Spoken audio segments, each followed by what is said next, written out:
আসলে কিছু কিছু দেশের জন্মই হয় বিজয় অর্জনের জন্য, ইতিহাস ভেঙে নতুন ইতিহাস গড়ার জন্য এবং হক প্রতিষ্ঠার লড়াইয়ে নিজের আধিপত্য বিস্তারের জন্য। যেমনটা ইরানের জন্ম হয়েছে নেতৃত্ব প্রতিষ্ঠা এবং পশ্চিমা বিশ্বের আধিপত্য গুড়িয়ে দেওয়ার জন্য। পশ্চিমা বিশ্বের সহযোগিতায় ইসরায়েল তার আকাশ প্রতিরক্ষা ব্যবস্থার সাম্রাজ্য তৈরি করেছিল, তবে ইরান সেটি তাদের ব্যালিস্টিক মিসাইল দিয়ে গুড়িয়ে দিয়েছে। ইরান ইসরায়েলের বিভিন্ন জায়গায় ব্যালিস্টিক মিসাইলের এমন আধিপত্য দেখিয়েছে, ইতিহাসে তা নজিরবিহীন।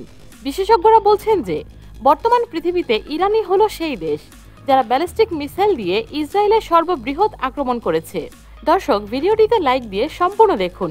আপনাদের একটি লাইক আমাকে আরও ভালো কাজের উৎসাহ যোগায়। জার্মানি থেকে শুরু করে দক্ষিণ কোরিয়া, ভারত থেকে শুরু করে যুক্তরাষ্ট্র, সব দেশগুলোতেই ইসরায়েলের বিলিয়ন ডলারের আকাশ প্রতিরক্ষা ব্যবস্থাগুলো রপ্তানি করার কথা ছিল। সকল পশ্চিমা দেশগুলো কিন্তু ইসরায়েলের মার্কেটিং পয়েন্টের অন্যতম বড় পার্টনার ছিল। তারা নিজেরাই ঘোষণা করত ইসরায়েলের এই আকাশ প্রতিরক্ষার ব্যবস্থার সক্ষমতার কথা, এগুলো আক্রমণ প্রতিহত করতে সক্ষম এসব কথা। তবে মাত্র কিছুদিন পূর্বেই ইরানের ব্যালিস্টিক মিসাইল ইসরায়েলের ৩৫ বছর গবেষণা করে তৈরি করা আকাশ প্রতিরক্ষা ব্যবস্থা মাত্র কয়েক সেকেন্ডের মধ্যেই গুড়িয়ে দিয়েছে। যাই হোক, ইরানের বিরুদ্ধে যখন ইসরায়েল দাঁড়াতেই পারেনি, তখন তৃতীয়বার হামলার দিনক্ষণ কিন্তু চলে এসেছে।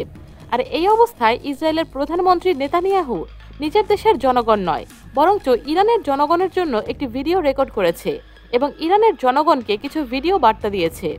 A few weeks ago, I spoke directly to the people of Iran.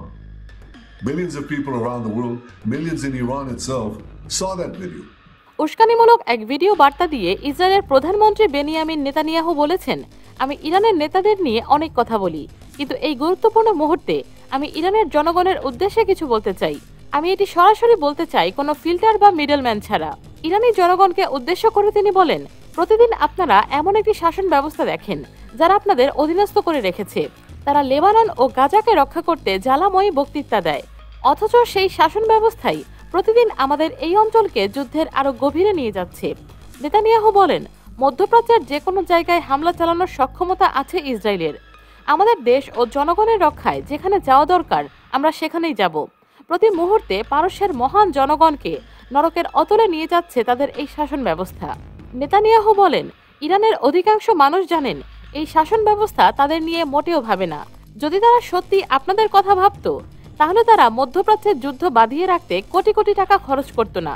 এর পরিবর্তে তারা আপনাদের জীবনমান উন্নয়নের চেষ্টা করত। তিনি আরো বলেন, যখন ইরান সত্যিকার অর্থে মুক্ত হবে, সেই সময়টা মানুষের ভাবনার অনেক আগেই আসবে। কোনো কিছুই আর আগের মতো থাকবে না। আমাদের প্রাচীন ইহুদি ও পারস্য সম্প্রদায়ের মানুষ অবশেষে শান্তি খুঁজে পাবে। আমাদের দুই দেশ ইরান ও ইসরায়েল শান্তি খুঁজে পাবে। নেতানিয়াহু বলেন, যখন সেই দিন আসবে, এই শাসকরা দেউলিয়া হবে, ভেঙে চুরমার হবে। ইরানের এমন উন্নয়ন ঘটবে যা আগে কখনো ঘটেনি। ইরানের বর্তমান সমাজে থাকা মেধার মাধ্যমেই বৈশ্বিক বিনিয়োগ, পর্যটনের ব্যাপক বিকাশ, প্রযুক্তিগত উদ্ভাবন ঘটবে। আমি জানি আপনারা হামাস ও হিজবুল্লাহর খুনিদের সমর্থন করেন না, কিন্তু আপনাদের নেতারা করে। আপনাদের আরো ভালো কিছু পাওয়া উচিত। ইরানের জনগণের জানা উচিত ইসরায়েল আপনাদের পাশে আছে, যে ভবিষ্যৎ হবে সমৃদ্ধি ও শান্তির। ইরানের নারীদের অধিকার আন্দোলনের বিষয়ে ইঙ্গিত করে নেতানিয়াহু বলেন, আমি আপনাদের যে কথা বলতে চাই তা হলো, আপনাদের স্বপ্নগুলো নষ্ট হতে দেবেন না। আমি ফিস ফিস করে শুনতে পাই, নারী জীবন স্বাধীনতা, জান জিন্দেগি আজাদি। নেতানিয়াহু আরো বলেন, আশা ছাড়বেন না, আর জেনে রাখবেন ইসরায়েল এবং মুক্ত বিশ্বের অন্যরা আপনাদের পাশে আছে। দর্শক, শেয়াল যেমন সবসময় মুরগির স্বাধীনতা চায়, নেতানিয়াহু ঠিক সেরকম ইরানের জনগণের কথা ভাবছে। এ ব্যাপারে আপনাদের মন্তব্য অবশ্যই কমেন্টে জানাবেন। অক্টোবরে ইসরায়েলে ইরানের চালানো ব্যালিস্টিক ক্ষেপণাস্ত্র হামলার প্রসঙ্গ টেনে আনেন Netanyahu.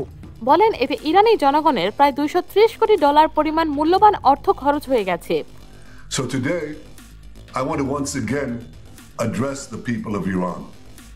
Since we last spoke, the Khamenei regime launched hundreds of ballistic missiles at my country, Israel. I wonder, did he tell you how much that attack cost? Well, I'm not guessing. It's $2.3 billion. আর তা দিয়ে ইসরায়েলের সামান্য ক্ষতি করতে পেরেছে Iran. গত ১ October ইসরায়েলে ওই হামলা চালিয়েছিল ইরান। এর জবাবে গত ২৬ অক্টোবর ইরানে পাল্টা হামলা চালায় ইসরায়েল। এর আগেও নেতানিয়াহু গাজা ও লেবাননের জনগণের পাশাপাশি ইরানি জনগণের উদ্দেশ্যে সরাসরি বার্তা দিয়েছিলেন। এবারের বার্তায় তিনি বলেন, ইরান যদি অবাধ হতো এবং সেখানকার তহবিলগুলো যুদ্ধখাতে খরচ না করে শিক্ষা, রাস্তাঘাট, পানি ও হাসপাতাল খাতে খরচ করা হতো, তাহলে ইরানের মানুষের জীবন অন্যরকম হতে পারত। খামেনির সরকার ইরানের জনগণকে এসব সুবিধা দিচ্ছে না বলে অভিযোগ করেন নেতানিয়াহু। তার দাবি, ইরান সরকার দেশকে গঠন করার চেয়ে ইসরায়েলকে ধ্বংস করার কাজেই বেশি মনোযোগী। ইরানি জনগণকে উদ্দেশ্য করে ইসরায়েলি প্রধানমন্ত্রী বলেন, আমি জানি আপনারা এই যুদ্ধ চান না, আমিও এই যুদ্ধ চাই না, ইসরায়েলের জনগণ এই যুদ্ধ চায় না। নেতানিয়াহু বলেন, কয়েক সপ্তাহ আগে আমি সরাসরি ইরানের জনগণের সাথে কথা বলেছিলাম। বিশ্বের কোটি কোটি মানুষ, খোদ ইরানের কোটি কোটি মানুষ সেই ভিডিও দেখেছে। তারা এটি দেখার পরে অনেক ইরানি ইসরায়েলের কাছে পৌঁছেছিল। তাই আজ আমি আবারও ইরানের জনগণকে সম্বোধন করতে চাই। ইসরায়েলকে লক্ষ্য করে সম্ভাব্য হামলা হলে ইরানের অর্থনীতি ভেঙে পড়বে বলে বলেছেন নেতানিয়াহু। এতে জনগণের দুর্ভোগ বাড়বে, দারিদ্রতা বাড়বে। তাই ইরানের জনগণ যেন ইসরায়েলে হামলার বিরুদ্ধে দাঁড়ায়। নেতানিয়াহুর দাবি, 1 অক্টোবর ইসরায়েলের ব্যালিস্টিক ক্ষেপণাস্ত্র হামলায় $2.3 বিলিয়ন খরচ করেছে তেহরান। এই অর্থ ইরানের সাধারণ প্রতিটি জনগণ এবং তাদের পরিবারের। ইসরায়েলের প্রধানমন্ত্রী বলেন, আমি চাই আপনারা কল্পনা করুন, শুধু কল্পনা করুন, ইরান স্বাধীন হলে আপনার জীবন কিভাবে ভিন্ন হতে পারে। আপনি ভয় না করে আপনার মনের কথা বলতে পারেন। আপনাকে কারাগারে পাঠানো হবে কিনা তা ভেবে আপনি রসিকতা করতে পারেন। নেতানিয়াহু জোর দিয়ে বলেন, কিভাবে ধর্মান্ধ ইরানি সরকার তার নিজের জনগণের উন্নতি না করে ইসরায়েলকে আক্রমণ করার জন্য প্রচুর পরিমাণে অর্থ ব্যয় করে। সম্ভাব্য আক্রমণ সম্পর্কে নেতানিয়াহু বলেন, আবার ইসরায়েলে আক্রমণ হওয়া মানে এটি আপনাদের আরো অনেক বিলিয়ন ডলার লুট করবে। নেতানিয়াহুর এই সতর্কতার অর্থ, ইরান তৃতীয়বারের মতো আক্রমণ করলে ইসরায়েল ইরানের উল্লেখযোগ্য অর্থনৈতিক ক্ষতি করতে চাইবে। এই বিষয় কেন্দ্র করে ইসরায়েলের সংবাদ মাধ্যমের জেরুজালেম পোস্ট একটি গুরুত্বপূর্ণ রিপোর্ট প্রকাশ করেছে। ইরান ইসরায়েলে যে আক্রমণ করার নির্দেশ দিয়েছে, যে পরিকল্পনা নিয়েছিল, সেখান থেকে বিন্দু মাত্র সরে আসেনি। ইরান তাদের আন্ডারগ্রাউন্ডকে আরও সুসজ্জিত করেছে এবং নিজের চেম্বারে বহাল রয়েছে। সেটিকে রক্ষা করার জন্য তেহরানের আন্ডারগ্রাউন্ডকে আরও শক্তিশালী করছে এবং সম্পূর্ণভাবে প্রস্তুতি সম্পন্ন করা হয়েছে। আয়াতুল্লাহ খামেনি তেহরানের ভেতর যে চ্যানেল রয়েছে, আক্রমণের সময় তা ব্যবহার করার নির্দেশ দিয়েছেন। পশ্চিমা বিশ্ব যুক্তরাষ্ট্রের বিরুদ্ধে যেন যুদ্ধ করা যায়, সেটি সুনিশ্চিত করার জন্যই কিন্তু শহরের ভেতরে ইরান তৈরি করেছে শত শত ফায়ার লঞ্চার সিস্টেম। ইসরায়েলের বিরুদ্ধে আক্রমণ করার জন্যও কিন্তু তারা রিলিজ করেছে মিসাইল আর ভয়ানক অস্ত্র। শুধু হাতের ঘড়ি টিকটিক করছে এবং সময় যাচ্ছে অপেক্ষায়, কখন চূড়ান্ত হামলা হয় এবং ইসরায়েলের তার পরিণতি ভোগ করতে হয়।